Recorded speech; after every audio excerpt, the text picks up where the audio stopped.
성도 여러분 안녕하십니까? 안녕하세요. 조금 시기적으로 늦었지만 성탄절을 또 기리고 예수님의 탄생을 축하하는 또 찬양으로 하나님께 영광을 돌려주셔서 감사합니다. 그러고 보니까 크리스마스 선물도 없이 우리 어린이들 그냥 지나갔네요. 크리스마스 선물 받았어요?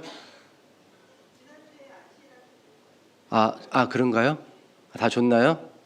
그러니까 말을 해야지.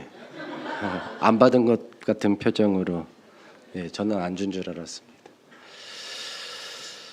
오늘은 2024년 마지막 안식일입니다. 다시 한번 여기까지 인도하신 에베네셀의 하나님께 감사를 드립니다. 저는 2024년도 사업계획서에 밝힌 대로 안식일마다 요한복음과 고린도전서를 차례대로 설교했습니다. 그리고 오늘 드디어 고린도전서 마지막 장을 설교할 차례입니다. 작년 연말에 내년에는 요한복음과 고린도전서를 설교해야겠다라고 계획했을 때 저는 우리 앞에 어떤 일이 펼쳐질지를 전혀 알지 못했습니다. 그런데 1년을 보내면서 우리 앞에 전개되는 현실과 또 그때마다 주어지는 말씀이 들어맞는 것을 보고 깜짝 놀란 적들이 많았습니다. 하나님은 우리를 말씀을 통해 인도하셨습니다. 우리가 그분의 음성에 귀를 기울이고 순종하기로 결심한다면 하나님은 항상 우리에게 필요한 말씀을 주시는 줄 믿습니다. 성경에는 주옥 같은 말씀들이 많이 있죠. 그래서 그리스도인들은 말씀을 암송합니다. 오늘 우리 모든 성도들이 기억절을 암송한 것처럼요. 그런데 사람들의 마음속에 오랫동안 기억되는 성경절들은 대부분 길이가 짧습니다.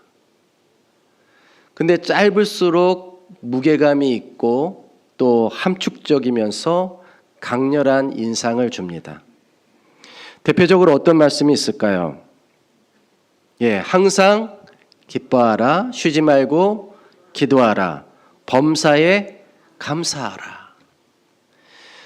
저희 부모님이 교회에 다니기 시작하실 때 성경절을 기록한 그림 카드를 여러 장 받아오셨는데 저는 아직 교회에 다니지 않으면서도 그 그림 카드를 눈여겨보았습니다. 그리고 그 중에서 가장 깊은 인상을 받은 성경절 그림 카드가 바로 이것이었어요. 항상 기뻐하라, 쉬지 말고 기도하라, 범사에 감사하라. 짧지만 강렬했습니다.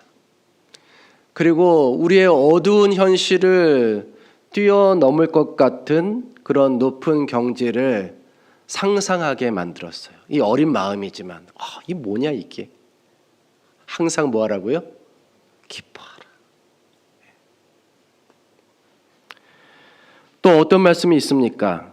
진리를 알지니 진리가 너희를 자유롭게 하리라. 우리가 성경 말씀을 읽고 묵상하며 연구하면서 어떤 진리를 깨달을 때마다 이 말씀이 얼마나 실감나게 다가오는지 모릅니다. 풀리지 않았던 문제들이 하나씩 풀리면서 우리가 마치 깨달음의 지평 위에 올라서 있는 것 같은 그런 희망을 주는 말씀입니다. 역시 짧지만 강렬합니다. 또 이런 말씀도 있죠. 수고하고 무거운 짐진 자들아 다 내게로 오라. 내가 너희를 쉬게 하리라. 세상살이에 지친 우리를 부르시는 주님의 음성에서 우리는 저절로 위로와 쉼을 경험할 수 있게 됩니다. 역시 짧지만 우리에게 큰 울림을 주는 그런 말씀입니다. 이 외에도 짧지만 깊은 영감을 주는 성경절은 헤아리기 어려울 정도로 많이 있습니다. 그중 오늘 우리가 살펴볼 말씀이 있는데 그건 바로 고린도전서 16장 13절 14절입니다. 이 말씀을 다 같이 읽어보겠습니다. 시작.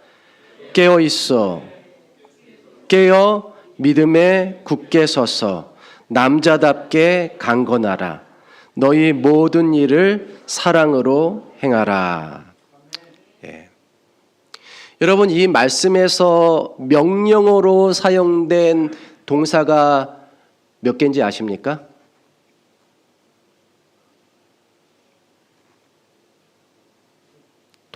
명령어로 사용된 동사가 몇 개 같아요?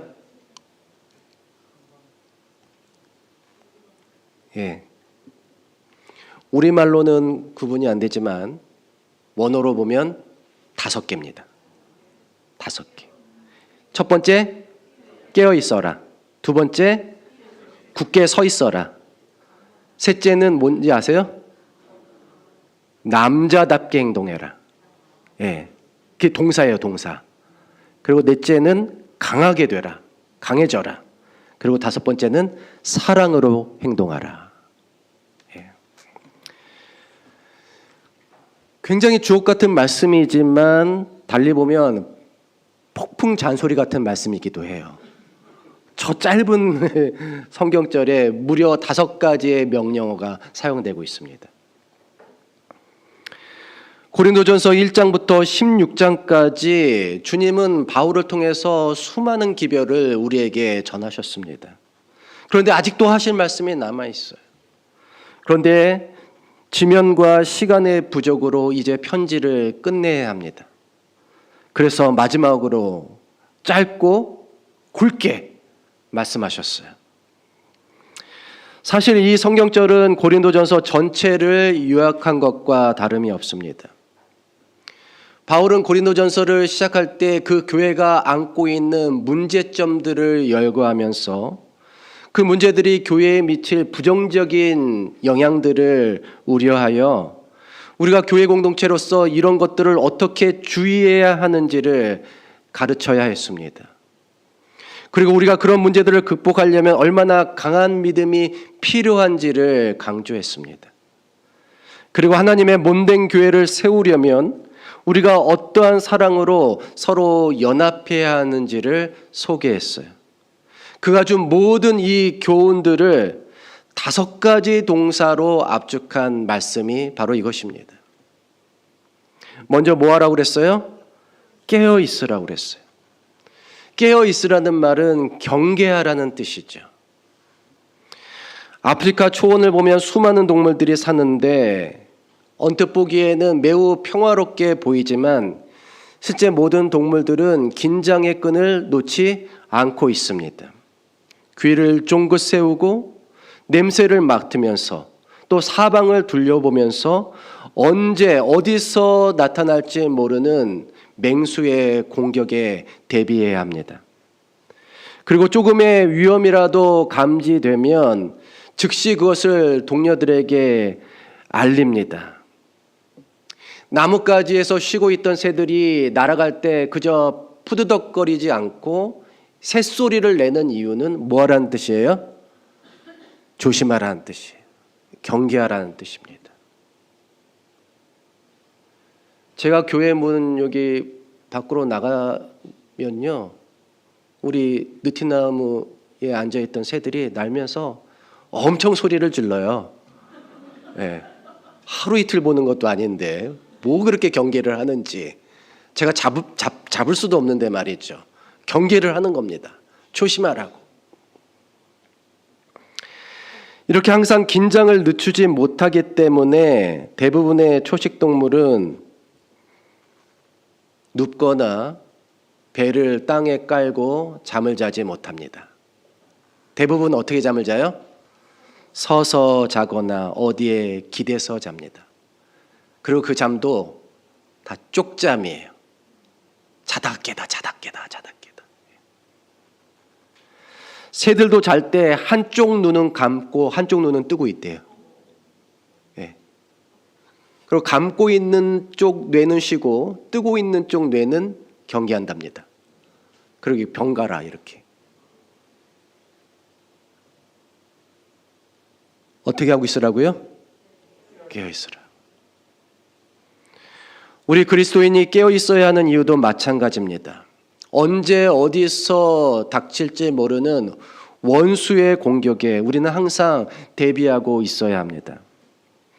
고린도 교회는 교회 내의 분열과 대립, 또 외부에서 문화의 영향을 받은 간음과 이혼, 또 이방 신들에게 바친 고기 등의 문제로 여러 위협을 받고 있었습니다. 바울은 이러한 사실을 확인하고 이러한 위협으로부터 교회를 지키기 위해서 항상 경계하도록 가르쳤습니다. 여러분, 우리는 깨어서 우리 자신과 교회를 위협하는 공격으로부터 그것을 잘 지켜야겠습니다. 그런데 외부와 내부에서 발생하는 다양한 위협 말고 우리가 깨어 있어야 할 또 다른 이유가 있습니다. 예수님은 이렇게 말씀하셨어요. 너희는 스스로 조심하라. 그렇지 않으면 방탕함과 술 취함과 생활의 염려로 마음이 둔하여지고 뜻밖의 그날이 덫과 같이 너희에게 임하리라. 여러분, 이 말씀에 따르면 우리가 깨어 있어야 할 이유는 무엇입니까? 예수님의 재림을 준비하기 위해서예요. 깨어 있어야 재림을 준비할 수 있습니다. 그런데 우리가 깨어 있지 않으면 단지 현실에 매몰되어서 먹고 사는 일에 급급해서 세상 걱정과 염려로 사로잡혀서 때를 분별하지 못하고 현실 넘어 영적인 세계에서 일어나는 일에 둔감하여짐으로 주의 오심을 알지 못한 채, 그것을 인식하지 못한 채 주님의 재림을 맞이해야 될지 모르는 것입니다. 여러분, 그렇게 되면 안 되겠죠? 그래서 우리는 지금이 어떤 때인지를 알고 정신을 차려야 합니다. 우리는 뉴스만 봐도 지금이 어떤 때인지를 알 수 있어요. 지금은 어떤 때예요?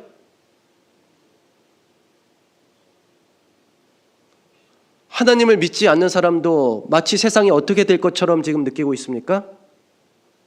끝날 것처럼 얘기하고 있어요. 그런데 이런 뉴스를 보고 우리는 세상 걱정만 하지 말고 주님의 재림이 가까웠음을 알아야 하는 것입니다. 땅의 일만 생각하지 말고 하늘을 바라볼 줄 알기를 바랍니다. 그러기 위해서 우리는 세상에 대한 관심보다 이제는 하늘에 대한 관심, 영적인 관심을 더 늘릴 필요가 있습니다. 우리는 등불이 꺼진 줄도 모르고 졸고 있는 미련한 처녀가 아니라 등불을 켜고 신랑을 맞이하는 슬기로운 처녀가 되어야 합니다. 그러기 위해서 저와 여러분이 항상 깨어있기를 간절히 바랍니다. 그런데도 지금 졸고 계신 분이 깨어있으라니까. 깨어있어야 된다고. 둘째로 믿음에 굳게 서 있으라고 했습니다. 여러분, 우리의 삶이 또 우리의 믿음이 굳게 서 있어야 합니다. 우리가 믿음에 굳게 서는 방법은 다양합니다. 예배에 잘 참석해야겠죠? 또 교회에서 하는 봉사에 우리가 적극적으로 충실하게 임해야 할 것입니다. 그런데 가장 중요하고 가장 기본적인 방법, 우리가 믿음에 굳게 서는 가장 중요한 방법은 개인적으로 말씀과 기도 생활에 충실한 것입니다. 그것만이 우리가 굳게 설 수 있는 가장 중요한 방법이에요. 개인적으로 말씀과 기도 생활을 하는 것입니다. 말씀은 우리로 하여금 하나님의 뜻에 가까워지게 하고, 기도는 우리로 하여금 그분의 인격에 가까워지게 합니다. 그래서 말씀과 기도 생활을 하는 그리스도인은 하나님에 대한 확신을 가지고 세상의 유혹을 물리칠 수 있는 것입니다. 예수님이 반석 위에 집을 짓는 지혜로운 사람과 모래 위에 집을 짓는 어리석은 사람을 비교하신 적이 있습니다. 반석 위에 집을 짓는 사람은 안반이 나올 때까지 땅을 깊이 파서 그 안반의 기둥을 받고 집을 짓습니다. 그렇게 지은 집은 폭풍이나 홍수가 나도 무너지지 않습니다. 반면 모래 위에 집을 짓는 사람은 땅을 파는 수고 없이 그냥 땅 그 지면 위에 기둥을 세웁니다. 그러면 빨리 집을 지을 수 있죠. 대신 폭풍이나 홍수가 나면 그 집은 금방 무너져 버립니다. 우리의 삶도, 우리의 신앙도 마찬가지예요. 기초가 튼튼하지 않으면 위기의 순간에 무너져 버립니다. 그렇다면 여기서 말하는 반석이란 무엇을 말하는 것입니까? 그것은 바로 우리의 모든 말과 행동과 생각의 표준이 되는 하나님의 말씀입니다. 또한 우리의 삶과 성품의 모본이 되시는 살아계신 반석 예수 그리스도입니다. 우리의 신앙이 반석 위에 세워져야 하는데 이 반석은 뭐라고요? 예수 그리스도와 그분의 말씀입니다. 의로운 말씀과 사랑의 구주이신 예수 그리스도에 기초하지 않는 신앙은, 그러한 삶은 언젠가 무너져 버립니다. 세상 권세도 명예도 업적도 부귀 영화도 다 무너져 버립니다. 무너질 뿐 아니라 수치와 부끄러움을 당합니다. 여러분 지금 세상을 보십시오. 성공의 꼭대기에 서 있다가 모든 것이 무너져 세상에서 가장 부끄러운 존재가 돼버린 사람들이 있지 않습니까? 그러나 주를 믿고 반석에 굳게 서는 사람은 수치를 당하지 않을 것이라고 약속하셨습니다. 여러분 우리의 삶이, 우리의 신앙이 반석 위에 굳게 세워지기를 간절히 바랍니다. 이 터는 곧 예수 그리스도라는 말씀처럼 우리의 삶이, 우리의 신앙이 오직 우리의 반석 되신 주님 위에, 그분의 말씀 위에 굳게 세워지기를 간절히 빌고 원합니다. 셋째, 남자답게 행동하라고 했습니다. 남자답게 행동한다는 것은 무엇입니까? 여러분 어린이집에서 또 초등학교에서 남아에게 너 남자답다, 여아에게 너 여성스럽다라고 말하면 돼요, 안 돼요? 이제 안 돼요. 네. 그렇게 말하면 부모로부터 성차별을 한다고 항의를 받을 수 있습니다.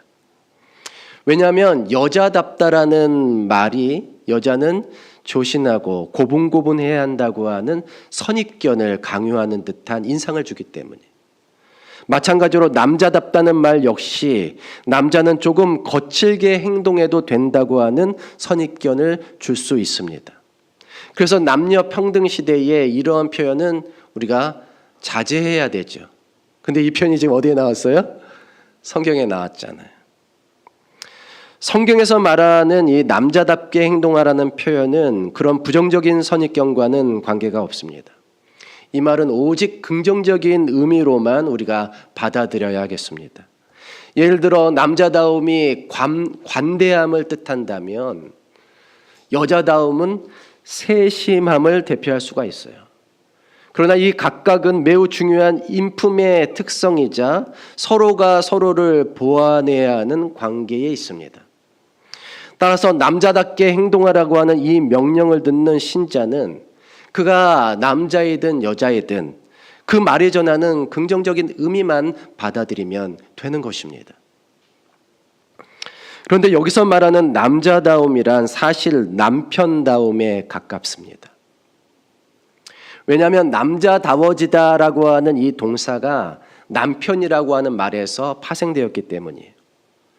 여러분 에베소서를 보면 그리스도인 남편이 어떠한 자세를 가져야 하는지 이렇게 설명했습니다.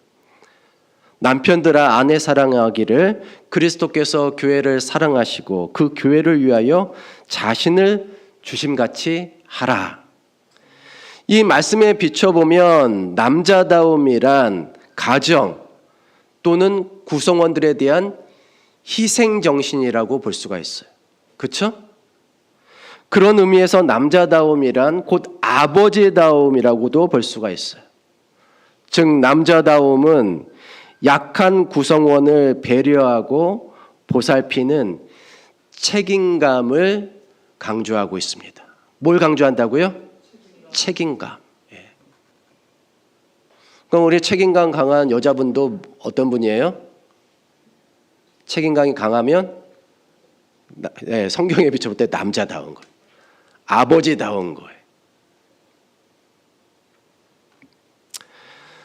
사도 바울은 교회 공동체를 그리스도의 몸에 비유하면서 우리 몸의 약한 지체가 어떻게 종기를 입고 보호를 받는지에 대해서 이렇게 설명했습니다. 그뿐 아니라 더 약하게 보이는 몸의 지체가 도리어 요긴하고 우리가 몸에 덜 귀히 여기는 그것들을 더욱 귀한 것들로 입혀주며 우리의 아름답지 못한 지체는 더욱 아름다운 것을 얻느니라. 그런즉 우리의 아름다운 지체는 그럴 필요가 없느니라. 오직 하나님이 몸을 고르게 하여 부족한 지체에게 귀중함을 더하사 몸 가운데서 분쟁이 없고 오직 여러 지체가 서로 같이 돌보게 하셨느니라.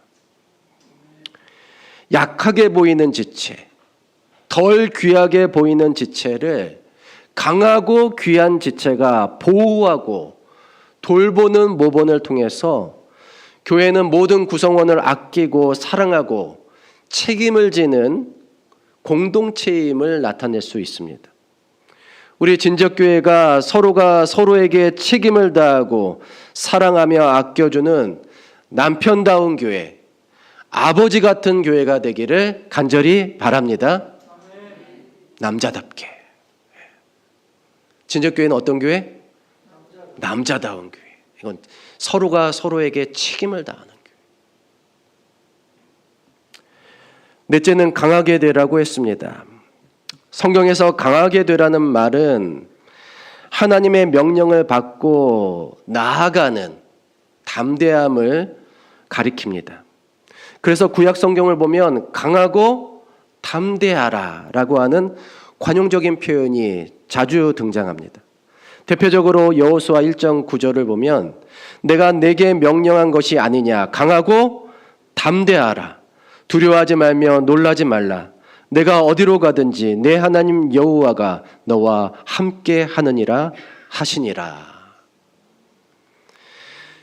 여호수아는 이 말씀을 따라 이스라엘 백성을 이끌고 약속의 땅에 들어가서 대적들과 맞서 승리할 수 있었습니다. 오늘날 우리가 강하게 또 담대하게 되어야 할 이유도 마찬가지입니다. 예수님은 우리로 하여금 복음을 들고 세상에 담대하게 나아가라고 명령하셨습니다. 하나님 나라의 복음을 전하고 사람들을 구원하여 제자로 삼으라고 하셨습니다. 우리가 그렇게 할 때 주님은 우리와 세상 끝날까지 함께 하실 것이라고 약속하셨습니다. 자, 이 말씀 다 같이 읽어보겠습니다. 시작. 그러므로 너희는 가서 모든 민족을 제자로 삼아 아버지와 아들과 성령의 이름으로 침례를 베풀고 내가 너희가 지키게 하라. 볼지어다 내가 세상 끝날까지 너희와 항상 함께 있으리라 하시니라. 내가 너희에게 분부하니죠. 우리가 강하고 담대하게 믿음을 가지고 나갈 때 예수님은 우리 앞서 나가시며 우리를 대신하여 싸우시며 결국 우리를 위해서 승리를 주실 것입니다. 따라서 우리가 세상 끝날까지 즉 예수님 재림하실 때까지 더 강해질 필요가 있습니다. 사도 바울도 고린도전서 15장에서 부활과 재림의 소망을 다루며 이렇게 결론을 맺었습니다. 우리 주 예수 그리스도로 말미암아 우리에게 승리를 주시는 하나님께 감사하노니 그러므로 내 사랑하는 형제들아 견실하며 흔들리지 말고 항상 주의 일에 더욱 힘쓰는 자가 되라. 이는 너희 수고가 주 안에서 헛되지 않은 줄 알미라. 여러분, 우리에게 승리를 주시는 분은 누구십니까? 하나님이십니다. 하나님은 마침내 우리로 하여금 승리하게 하실 것입니다. 그때까지 우리는 믿음을 붙잡고 흔들리지 아니하며 더욱 강한 사람이 되어야겠습니다. 그런데 여기서 우리가 주의 일에 더욱 힘쓰는 자가 되라고 하셨어요. 여기서 주의 일이란 복음을 전하는 일, 영혼을 구원하는 사업을 가리킵니다. 여러분, 주의 일에는 실패가 없습니다. 약속을 붙잡고 강하고 담대하게 믿음으로 나아가는 교회는 반드시 승리하며 결실을 거둘 것입니다. 우리 진적교회가 강하고 담대한 믿음으로 복음을 전하고 영혼을 구원함으로 마침내 승리하는 교회가 되기를 주님의 이름으로 축원합니다. 마지막으로 모든 일을 사랑으로 하라고 했습니다. 내가 사람의 방언과 천사의 말을 할지라도 사랑이 없으면 소리나는 구리와 울리는 꽹과리가 되고, 내가 예언하는 능력이 있어 모든 비밀과 모든 지식을 알고 또 산을 옮길 만한 모든 믿음이 있을지라도 사랑이 없으면 내가 아무것도 아니요. 내가 내게 있는 모든 것으로 구제하고 또 내 몸을 불사르게 내줄지라도 사랑이 없으면 내게 아무 유익이 없느니라. 교회에는 많은 능력과 재능과 은사가 필요하지만 그것보다 더 중요한 것은 무엇입니까? 사랑의 성품입니다. 교회에서는 성품에 문제가 있으면 능력은 아무것도 아닌 것이 돼버립니다.